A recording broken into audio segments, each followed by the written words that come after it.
Ayoko sana magsalita eh. Kaso, ngigigil ako eh.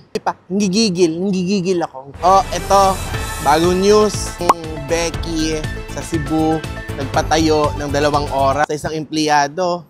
Bakit? Tinawag daw siyang Sir. Diyos ko po. Oh, ito lang naman masasabi ko, no? Okay lang naman. Nasabihan mo o pagsabihan mo yung manager o yung tao. Pero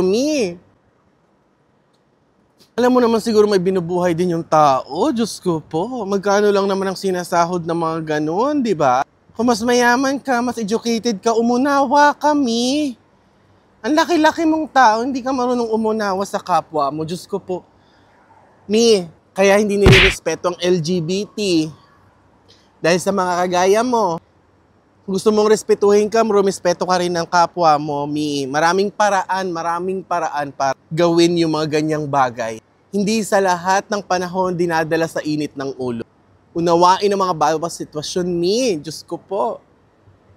Tsaka matatanggap ko sana kung ang ganda mo, Yung tipong, pak katawan, pak mukha. Kaso mas gusto ko pang si kuya yung nagpatayo sa'yo ng 2 oras para i-educate ka kung ano yung mga bagay-bagay na pwede mong iparitoke ba. Yun lang, respeto lang, respeto.